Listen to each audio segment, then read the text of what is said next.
ব্রিক্সের কথাটাই কিন্তু বলার কথাটাই যেন মাথায় চলে আসছে। তাহলে কি ব্রিক্স অন্তর্ভুক্ত দেশগুলোকে ভয় পেয়ে কি তাহলে আমেরিকা এই যুদ্ধটা বাঁধিয়ে দিল, এবং এই যুদ্ধর যেন কোনো শেষ হচ্ছে না, সেটা কি ব্রিক্সকে ভয় পেয়ে? দেখো, ব্রিক্সকে আমি এর মধ্যে আনবো। ধীরে ধীরে আসছে ফ্রম দ্য ইকোনমিক সাইড। কিন্তু ওরা যখন সৃষ্টি হয়েছিল, যেরকম ব্রাজিল, ইন্ডিয়া, সাউথ আফ্রিকা, চাইনা, এই যে দেশগুলো, এগুলো বেসিক্যালি সৃষ্টি করেছিল কমার্শিয়াল পারপাস, ট্রেড কমার্শিয়াল পারপাসে। পারপাস কিন্তু তার খুব একটা ছিল না। কিন্তু যেহেতু এই যুদ্ধটা আমরা দেখছি যে মিলিটারি সাইড থেকে ইকোনমিক সাইডে চলে গেল, আর ইকোনমিক সাইড থেকে আবার হিউম্যান সাইডে চলে গেল, তার মানে ব্রিক্সের যে দেশগুলো, তারাও কিন্তু চাইবে যে শুধু আমেরিকাকে আউট করে দিয়ে সেখানে রাশিয়া, চায়না বা ইন্ডিয়া, এই এই যে জোট, এই জোটের দিকে গিয়ে ওই পারসেপশনটা শুধু ট্রেড আর কমার্স ছেড়ে দিয়েও, যে যদি মিলিটারিলি একটা বিশ্বযুদ্ধ লেগে যায়, আমরাও কিন্তু তোমাকে সাপোর্ট করবো। তার মানে তারা এই দিকে, এই ব্লকে চলে আসবে।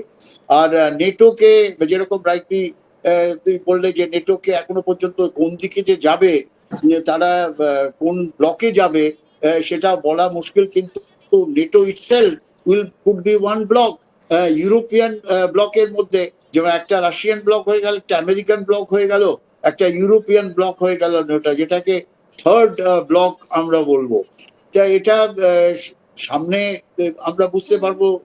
এখনো এই মুহূর্তে এটা বোঝা বড় মুশকিল যে কিভাবে এটা প্রোগ্রেস করবে। কিন্তু at the same time America যেভাবে অ্যাকশনটা করলো, নেভাল অ্যাকশন, সিজ ফায়ার থাকা সত্ত্বেও, আমার মনে হয় এটা বিশ্বব্যাপী কন্ডেম হবে। আর এটার রেপারকাশন আলটিমেটলি আমেরিকাকে ভুগতে হবে। কিন্তু আমেরিকার কি এতটা শক্তি আছে? কারণ আমেরিকাতে আমরা যেটা দেখতে পাচ্ছি যে আমেরিকার কিন্তু অনেকটাই অর্থনৈতিক দিক থেকে তারা দুর্বল হয়ে গেছে আগের থেকে। তারা জব কার্ডের কথা বলছে, এবং অন্যদিকে যদি আমরা রাশিয়ার দিকটা দেখি, তাহলে রাশিয়ার যুদ্ধ চালিয়ে যাওয়ার যে ক্ষমতা আছে সেটা কিন্তু আমরা ইতিমধ্যেই কিন্তু ইউক্রেন যুদ্ধতে দেখে নিয়েছি। তাহলে এবার যদি আমরা পাল্টা দেখি, আমেরিকার পক্ষে কি আদৌ সম্ভব এই যুদ্ধটাকে কন্টিনিউ করা বা রাশিয়ার কাছে মাথা নত করা? এটা কি সম্ভব আদৌ? দেখো, এই মুহূর্তে এটা বলা মুশকিল কে কার উপরে মাথা নত করবে।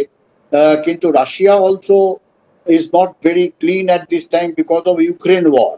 তার কারণ রাশিয়ার উপরে ইউক্রেন যুদ্ধের যতক্ষণ না সেটা স্টেবিলিটি আসে, সেটা কিন্তু রাশিয়ার উপর একটা ভারী পড়ে আছে।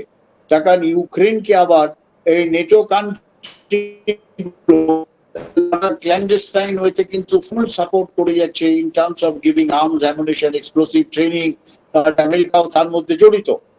যার ফলে রাশিয়া ফুললি এখন পর্যন্ত এই ইরানের ব্যাপারটায় কমিট করেনি, কিন্তু কমিটেড না, কিন্তু তবুও রাশিয়া ইরানকে হেল্প করছে। এই কারণে ইরানের সঙ্গে রাশিয়ার প্যাক্ট আছে, মেমোরান্ডাম অফ আন্ডারস্ট্যান্ডিং সাইন করা আছে, যে ইরানের কোনো ক্ষতি হলে, ক্ষয়ক্ষতি হলে, কোনো আক্রমণ হলে রাশিয়া তাদের হেল্প করবে। শুধু তাই না, রাশিয়ান নিউক্লিয়ার সায়েন্টিস্ট তারা ইরানকে হেল্প করছে to develop the rocket technology, develop the missile technology, maybe even develop the nuclear technology towards the nuclear weapon. রাশিয়ার সেখানে টেকনোলজি অনেক রাশিয়ান উন্নত, রাশিয়ার কাছে সায়েন্টিস্টরা, নিউক্লিয়ার ওয়েপনের ভান্ডার অনেক বেশি।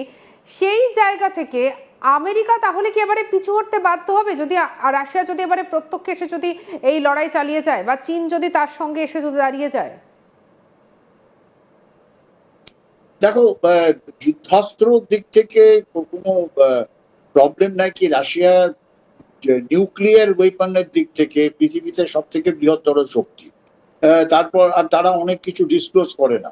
Similarly Chinese, they are also very big nuclear পাওয়ার।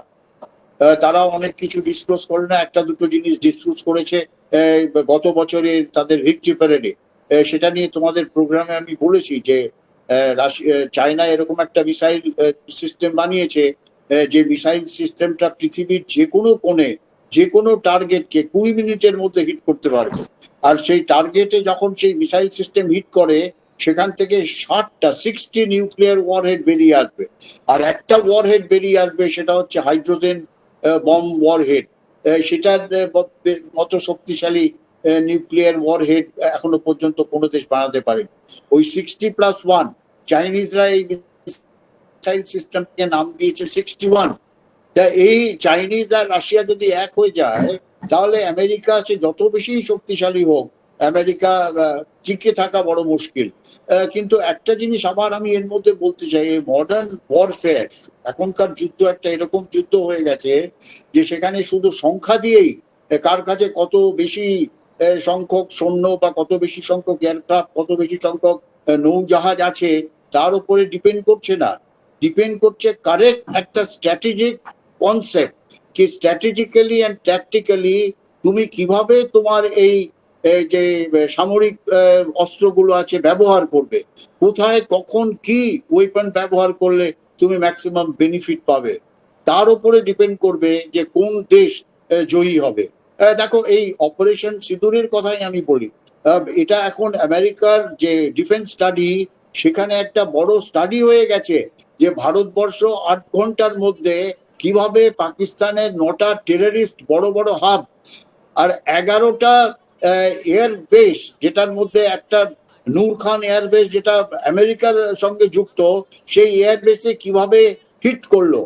এছাড়া 700 পাকিস্তানি মিসাইল আমেরিকা ভারতবর্ষের ওপর পাকিস্তান ছেড়েছিল, সেই মিসাইলগুলোকে কিভাবে ইন্টারসেপ্ট করা হলো, ড্রোনকে কিভাবে ইন্টারসেপ্ট করা হলো, এইটা একটা কেস স্টাডি। তা এটার মধ্যে দেখো, পাকিস্তান আর আমাদের সঙ্গে যদি ওই ধরনের এয়ারফোর্স বা নেভি বা আর্মিকে ছেড়ে দিয়ে যদি আমরা করি, বাই অ্যান্ড লার্জ আমরা এক পার।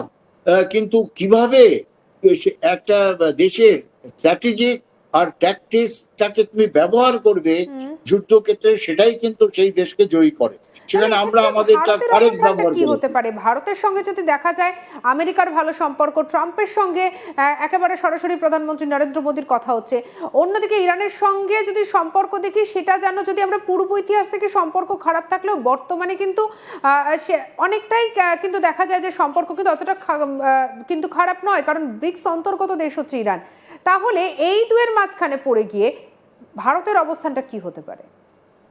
দেখো, ভারতের অবস্থান একদম কোয়াইট কারেক্ট। আমি বলবো যে আমরা শান্তিপ্রিয় দেশ, আমাদের দেশের মধ্যে আমরা কোনো ধরনের প্রবলেম চাই না।